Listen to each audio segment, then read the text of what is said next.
the time to listen to this book and absorb the evidence Natasha presents. Then visit Natasha's website to see her recommendations for additional reading. Let Keeping Your Kids on God's Side serve as an introduction to the most important work you will ever do as a parent.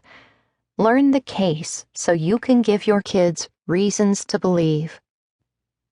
J. Warner Wallace, cold case detective and author of Cold Case Christianity and God's Crime Scene.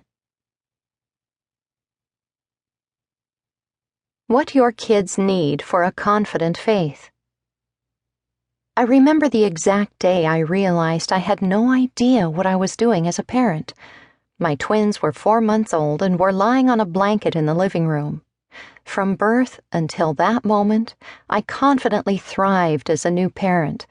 I had 2 little humans who had predictable needs that I could manage and fulfill in my controlled home environment. I was one of those people who piled the books high on various philosophies of infant sleep schedule, feeding, and development. I wanted to do everything perfectly. My twins were sleeping 12 hours per night by 10 weeks old, with 3 precisely scheduled naps and 8 precisely scheduled meal times during the day. As a true Type A person who gets excited about taking charge, I was totally in my zone. Then came that day when I stared down at the 2 4-month-olds lying on the floor. Their eyes expectantly searched mine, as if waiting for me to do something. I ran through my mental checklist of daily baby activities, but it wasn't time to eat, sleep, or poop. Yes, I even documented every bowel movement for weeks to ensure my kids were within the expected range. It wasn't until that moment that I realized my knowledge wasn't going to be sufficient for the job much longer. A palpable wave of fear suddenly washed over me. Now what? I had no idea what to do next. My babies were ready for more, but more involved a never-ending sea of child development possibilities. It was no longer enough to keep them alive via my poop journal and sleep schedules. Gasp! Now I would have to help them thrive. I suddenly realized that day that what I had mastered so far wouldn't be enough. When our twins were toddlers, my husband and I started thinking about new areas of parenting with seemingly endless possibilities. How to raise our kids to learn about, love, and follow Jesus. Frankly, I had no idea how to do that beyond taking them to church each week. As someone who was raised in a Christian home yet later spent years fighting spiritual apathy and doubt, I was all too familiar with the complexities of faith.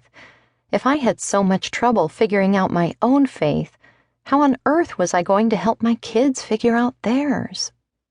To help me in the process, I casually decided to start a Christian parenting blog, NatashaCrain.com, so I could connect with other parents and share ideas for building a Christ-centered home. That turned out to be a fateful decision. My blog did introduce me to other Christian parents, but it also introduced me to a world of skeptics. Portrait of a Hostile World. After I'd been blogging for several months, I became interested in learning about the creation versus evolution debate and spent time studying it in depth. I wanted to share what I had learned with other Christian parents, so I created and posted a flowchart showing the 6 major views people have on the subject. Listen to Chapter 33. The post went viral amongst atheist groups. Within hours, it reached over 26,000 people and received almost 300 comments, most of which were personal attacks against me or the intelligence of Christians in general. Here's a sampling of the responses to my post. Yeah, facts and rational thought aren't very important for these crazies. Intelligent and religious are mutually exclusive. There is no God. End of debate. Please don't tell me people actually believe this. Debating a Christian is impossible. They rely on faith, (fantasy), where an atheist relies on